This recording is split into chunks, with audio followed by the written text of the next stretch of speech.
Bonjour Marine Le Pen. Bonjour.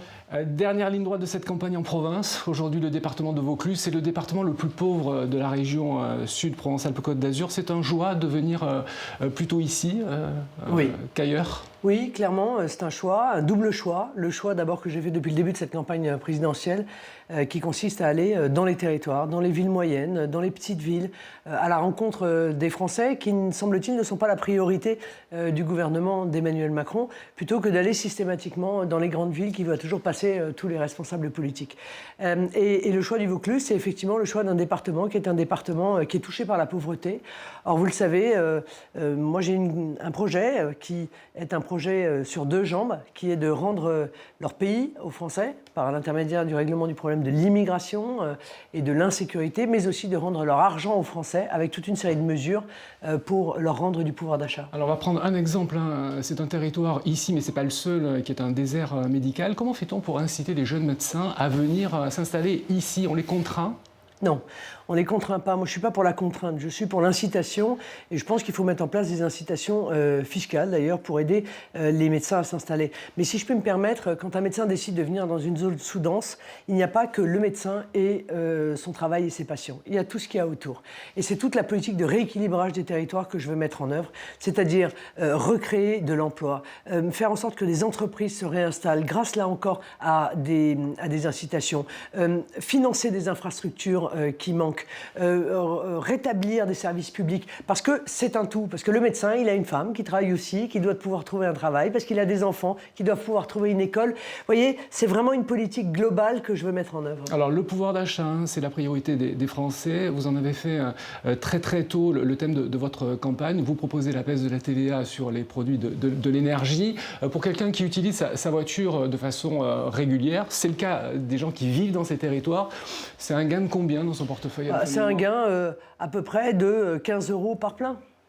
Non, c'est vraiment un effort très important que je fais, c'est 12 milliards d'euros que je rends aux Français en baissant de manière pérenne, c'est-à-dire pour toujours la TVA... C'est pas une mesure transitoire, c'est une mesure définitive. Voilà, baisser la TVA de 20 à 5,5. Pourquoi? Parce que ce sont des produits de première nécessité, les produits énergétiques.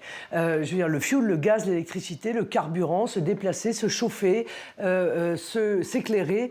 Je suis navré, mais c'est vraiment la première nécessité, donc c'est parfaitement normal de faire un effort sur ce sujet. Baisse de 15% des péages autoroutiers également, avec la baisse de l'essence. Est-ce que ce n'est pas finalement en contradiction avec notre impératif de baisser notre empreinte carbone?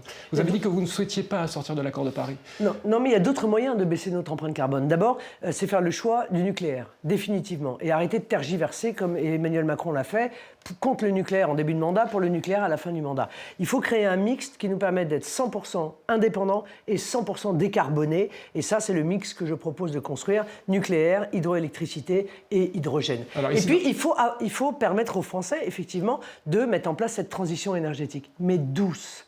Pas les forcer, pas les contraindre, pas leur interdire demain de rentrer dans des grandes villes parce que leur voiture est trop vieille. Car ils n'ont pas les moyens pour beaucoup d'acheter des voitures nouvelles. C'est comme les chaudières à fioul. On veut leur interdire de les réparer. Il faut faire ça sur le temps, un temps qui soit raisonnable eu égard aux capacités de nos compatriotes. Ici, nous sommes dans le sud de la France. Il y a beaucoup de soleil, il y a beaucoup de vent aussi. Qu'est-ce qu'on fait? On développe les panneaux solaires, on met des éoliennes partout. On démonte les éoliennes qui sont déjà en place. Je pense que les panneaux solaires peuvent encore se justifier dans un certain nombre d'endroits en France, comme d'ailleurs en Outre-mer. Mais les éoliennes, non. Parce que les éoliennes, c'est une pollution visuelle.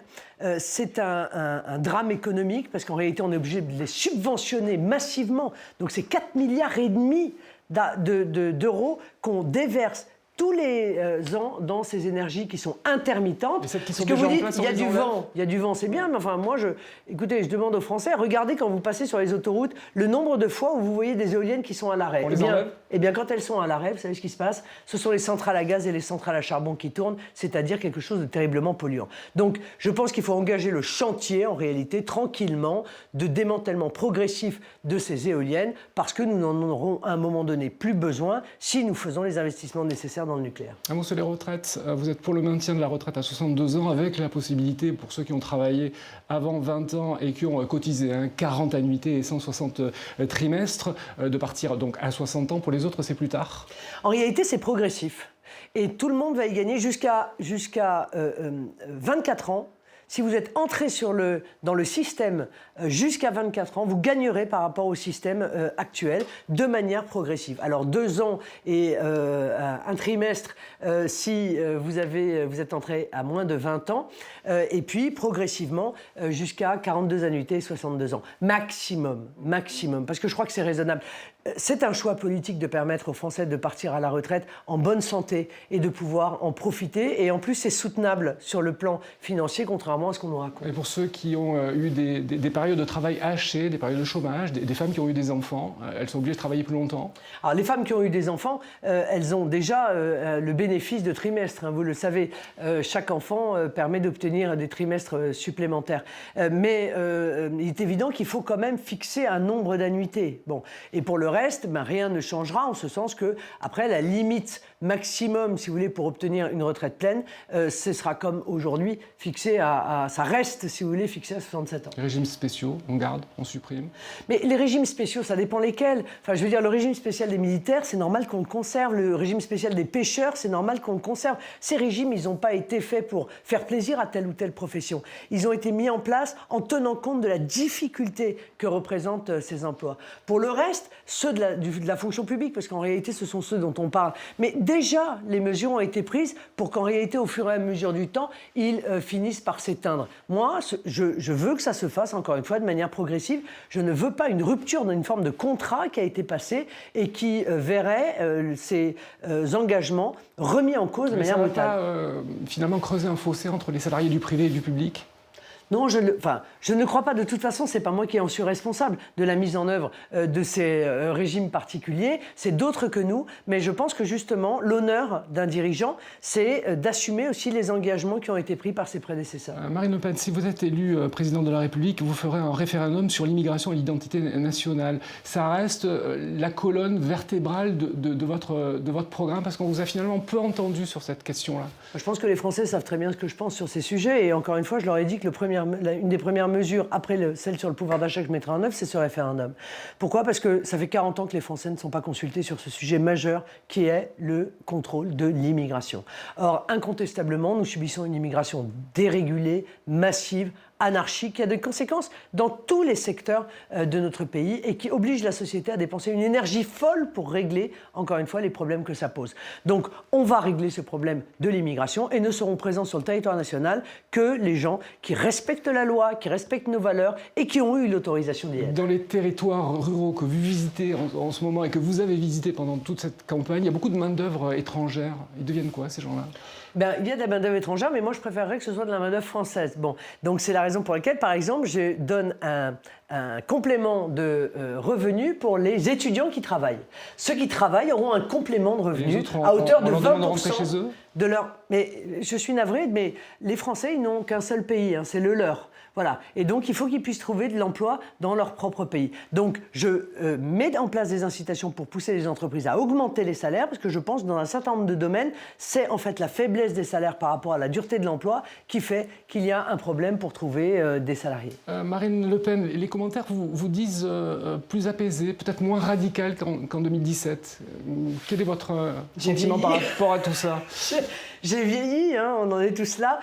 Oui, je pense qu'il y a acquis une certaine maturité. J'en suis à ma 3e campagne présidentielle. Je l'ai dit au début de cette campagne, je suis lassé du bruit et de la fureur. Je veux de l'efficacité. Je veux que les Français retrouvent la tranquillité, la sécurité, et puis aussi un fonctionnement fraternel. Parce que Emmanuel Macron a beaucoup divisé les Français. Il les a beaucoup brutalisés pendant 5 ans. Et tout ça a été profondément inutile et injuste. Et il y a un autre moyen de faire de la politique et de diriger un pays. C'est ça que je viens dire aux Français. Alors, vous avez reconnu qu'en 2017, je reviens sur le débat qui aura lieu le 20 avril, ça restait pour vous un souvenir particulièrement douloureux. Comment est-ce que vous préparez celui-ci ? Vous savez, je le prépare en réalité comme j'ai préparé mon projet. C'est en préparant mon projet que je prépare ce débat. Et je l'ai fait avec les Français. Je l'ai fait depuis 5 ans, en allant les voir, en parlant avec eux de leurs difficultés, en frottant ce projet à leur réalité, à leurs espérances. Et c'est pour ça que ce projet, il est aussi équilibré, il est chiffré, il est sérieux et il est immédiatement applicable surtout. Merci beaucoup. Merci à vous.